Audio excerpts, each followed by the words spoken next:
नमस्कार, कहानी बैरर में आपका स्वागत है। लीजिए पेश है मुंशी प्रेमचंद द्वारा लिखित कहानी बाघ की खाल।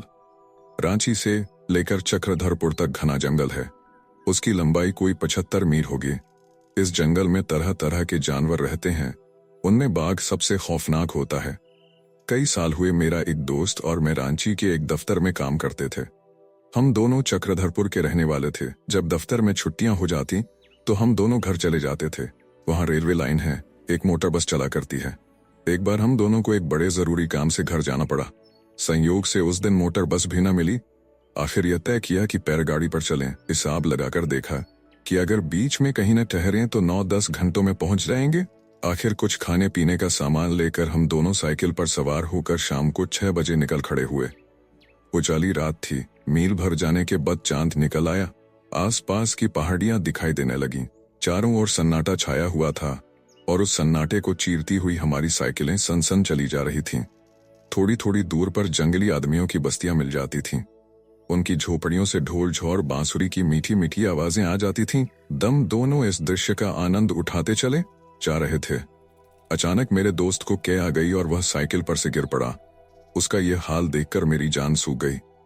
उसे तो हैजा हो गया था। अब क्या करूं? न कोई बस्ती न गांव, उसे कहां ले जाऊं? कुछ समझ में ना आता था। मैंने अपने दोस्त का नाम लेकर पुकारा, मगर उसके मुंह से कोई आवाज न निकली। वह दर्द भरी आंखों से मेरी तरफ देखने लगा। उसकी यह दशा देखकर मुझे भी रोना आ गया। फिर सोचा, रोने से क्या होगा, देखूं यहाँ नजदीक कोई गांव है या नहीं, शायद किसी से कुछ मदद मिल जाए। मैंने अपने दोस्त से फिर पूछा, भाई तुम्हारा जी कैसा है, कुछ तो बताओ। फिर भी कोई जवाब नहीं। मैंने उसकी नाड़ी पर हाथ रखा। नाड़ी का कहीं पता नहीं। हाँ, सांस चल रही थी। सोचने लगा, इसे छोड़कर कैसे जाऊं? कोई जंगली जानवर आ पहुंचे तो लाश का भी पता न चले। आखिर मैंने दोनों पैरगाड़ियों को एक पेड़ के सहारे खड़ा किया और अपने दोस्त को उस पर लिटाकर किसी गांव की तलाश में निकला। रास्ते में बार बार अपने दोस्त का ख्याल आने लगा। चारों ओर घना जंगल, पेड़ों के नीचे बड़ी मुश्किल से रोशनी पहुंचती थी। रास्ता न दिखाई देता था। अचानक मैं एक पत्थर से ठोकर खाकर गिर पड़ा। चोट तो ज्यादा न आई, मगर हाथ पांव कुछ छिल गए। मैं फिर उठा कि एकाएक कुछ आहट पाकर पीछे की ओर ताका।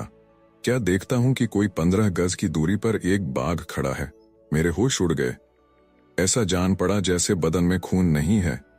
सांस तक बंद हो गई। मुझे खड़ा देखकर वह भी रुक गया। फिर मैंने सोचा कि शायद मुझे भ्रम हो गया है। शायद मैं किसी पेड़ की परछाई को बाघ समझ रहा हूं। यह सोचकर मैं फिर आगे बढ़ा, मगर आंखें पीछे ही लगी रहीं। अब की बार सचमुच मुझे पत्तों की खड़खड़ाहट सुनाई दी। मैंने फिर पीछे की ओर देखा। बाघ मेरे पीछे पीछे चला आ रहा था। मेरे रोए खड़े हो गए और मैं लकड़ी सा तन गया। कुछ सोचने की मुझ में शक्ति ही नहीं रही। मुझे खड़ा होते देखकर वह जमीन पर हाथ पांव फैलाकर बैठ गया। मुझे अब जान की कोई आशा न रही। न था मेरे पास कोई पिस्टल था और न चाकू। न मालूम क्या सोचकर मैं बड़े जोर से चिल्ला उठा। बाघ मेरी आवाज सुनते ही उठा और चुपचाप जंगल की ओर चला गया। बाघ को जाते देखकर मैं इतना खुश हुआ कि क्या कहूं। मेरी हिम्मत भी लौट आई। सोचने लगा, घर पहुंचकर सबको यह किस्सा सुनाऊंगा और कहूंगा कि अगर कोई इसी तरह बाघ के सामने पड़ जाए तो उसे खूब चिल्लाना चाहिए। यही सोचता हुआ मैं तेजी से चला जाता था। अभी थोड़ी ही दूर गया था कि फिर कुछ आहट मिली। देखा तो सामने बाघ। मैंने तो अपनी समझ में बाघ को भगाने का मंत्र पा लिया था। लगा जोर से चिल्लाने, मगर अब की बाघ वहां से हिला भी नहीं। उसका जवाब उसने यह दिया कि मुझसे 8-10 गज पर मारे खुशी के अपनी दुम हिलाने लगा। अब तो मेरी हिम्मत छूट गई। कह नहीं सकता कि मैं कितनी देर तक वहां खड़ा रहा। एक मोटर के हॉर्न की आवाज कान में आई। फिर सोचा शायद यह भी भ्रम हो। फिर भी मुझे कुछ हिम्मत हुई। मैं धीरे धीरे पीछे हटने लगा। कोई 8-10 कदम पीछे हटा था कि अचानक बाघ उठा। मेरा कलेजा मानो सिमट कर रेडियो में धंस गया। बस वह मुझ पर फांदा।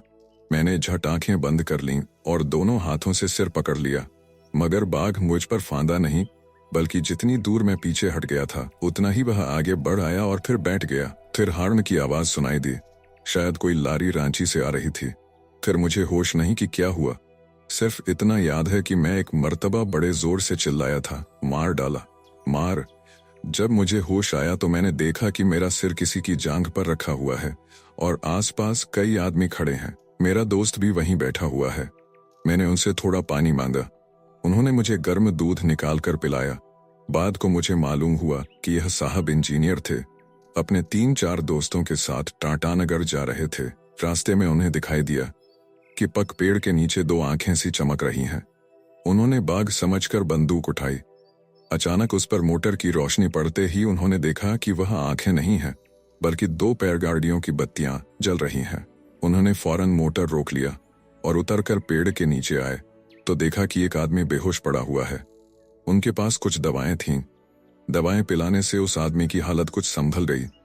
उन्होंने उसे मोटर में बैठाया और चले ही आ रहे थे कि फिर देखा कि एक बाघ मेरी छाती पर दोनों अगले पंजे रखकर बैठा हुआ है। मोटर के करीब आते ही बाघ ने मुझे छोड़ दिया और भागा, मगर इंजीनियर साहब की बंदूक ने उसे वहीं ठंडा कर दिया। उन्हीं की मदद से हम दोनों घर पहुंचे। मेरे सारे कपड़े खून से तर थे, छाती में जख्म हो गया था। कई दिन मरहम पट्टी करने के बाद मैं अच्छा होकर फिर रांची लौटा। उसके थोड़े ही दिन बाद इंजीनियर साहब ने मुझे एक बाघ की खाल भेज दी और लिखा कि वह उसी बाघ की खाल है। यह खाल अभी तक मेरे पास मौजूद है। आप सुन रहे थे कहानी बैरल से मुंशी प्रेमचंद द्वारा लिखित कहानी बाघ की खाल। वीडियो पसंद आया तो इसे लाइक करिए और चैनल को भी सब्सक्राइब कीजिए। धन्यवाद।